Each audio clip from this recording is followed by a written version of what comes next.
everyone, and welcome back to Storytime at Hen's House.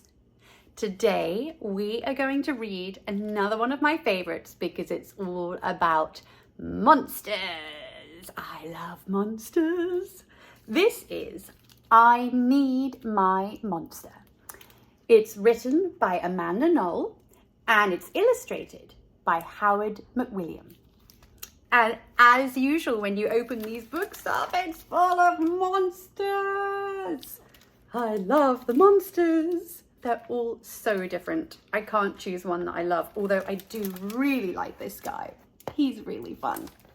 Okay, if you have a copy of the book, go and get it and you can read along with me. Let's get going. Ready? Tonight, when I looked under the bed for my monster, I found this note instead. Gone fishing, back in a week, Gabe. What was I going to do? I needed a monster under my bed. How was I supposed to get to sleep if my monster was gone?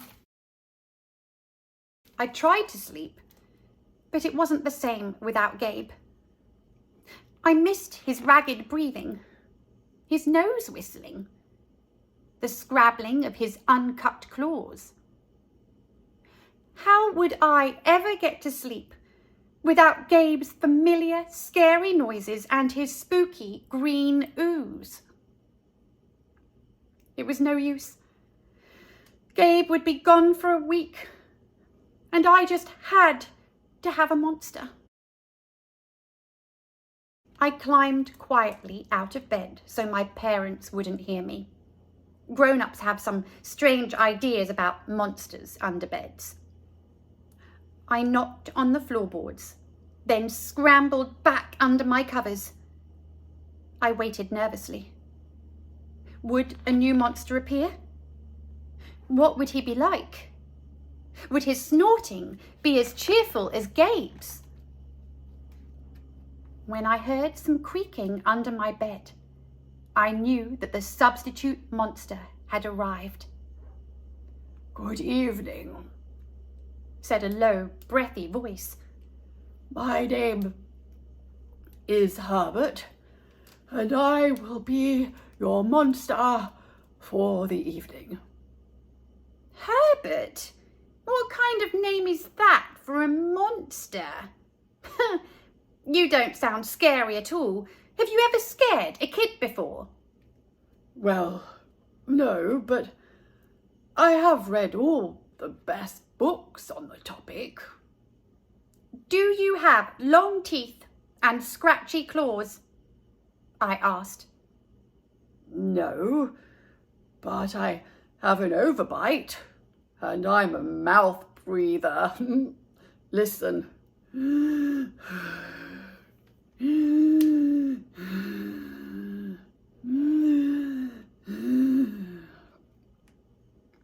Herbert's panting was kind of scary, but it wasn't enough for me.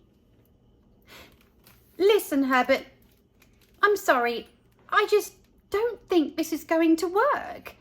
It's nothing personal, but I really need a monster with claws.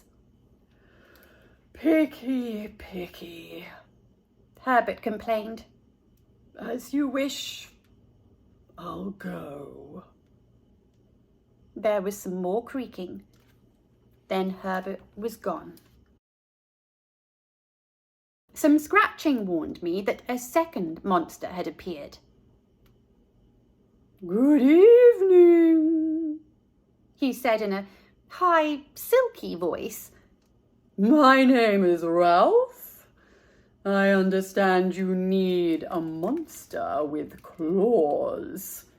If you would please lean over, I will hold out an arm for inspection. I crouched on the edge of the bed, hoping to see a horrible, shaggy arm with sharp, ragged nails. Instead, I was surprised to see sleekly brushed fur with smooth, shiny claws. Excuse me, I don't mean to be rude, I asked. But is that nail polish on your claws? Yes, it is, Ralph replied. I believe professional monsters should always be well groomed. I could tell that this was not going to work either. I'm sorry to disappoint you, Ralph, but I need a monster with scary claws. Like Gabe's, I thought. I heard some more scratching, and I knew Ralph was gone. A minute later, a third voice from under the bed rasped, Check out these claws, kid. I gathered my courage and peered over the edge. The claws were impressive, jagged and dark and razor sharp. So far, so good. I was a little nervous. Could you stick out your tail? I whispered. Sure, but don't get scared. I peeked through my fingers at the slimy tail slithering over the foot of my bed. That's when I noticed the bow. Are you a girl monster? Of course I am, she snapped. I'm Cynthia. Do you have a problem with that? Yeah, I do, I admitted. I definitely need a boy monster. Boy monsters are for boys and girl monsters are for girls. Everybody knows that. Well, aren't you a picky one? She sniffed, and then she was gone. Was I being too picky? No. I knew that my monster needed to be well-clawed and menacing. The whole point of having a monster, after all, was to keep me in bed, imagining all the scary stuff that could happen if I got out. Then I heard a shuffling noise and some slobbering. A fourth monster was under my bed. Hey, the name's Mac. One look at his claws proved that Mac was a big, scruffy boy monster. I shivered. Maybe this one would work out. Those are excellent claws. But do you have a long tail? I leaned over to see. No, my tail is stumpy. Mac slurped. But I do have an unusually long tongue. Why would I be afraid of a long tongue? I asked. Oh, I don't know, he said, trying to sound terrifying. You never know when I might lick you. I fell back on the bed, laughing. Well, if you're not even going to try to work with me, Mac whined. I held in my giggles. I really don't think you should send me away, he warned. Kids who reject 5 monsters in one night. I did not reject 5 monsters tonight, I interrupted. My regular monster went fishing. Fishing, eh? Maybe he just left because you're so picky. Fine, I'm out of here. But I wouldn't expect another monster tonight if I were you. How was I ever going to get to sleep without my monster? I was surprised to hear more creaking under the bed. Loud creaking with the scratching. I thought no more monsters were going to appear tonight, I said. Sorry I'm late, kid. Oh, phew, it was Gabe.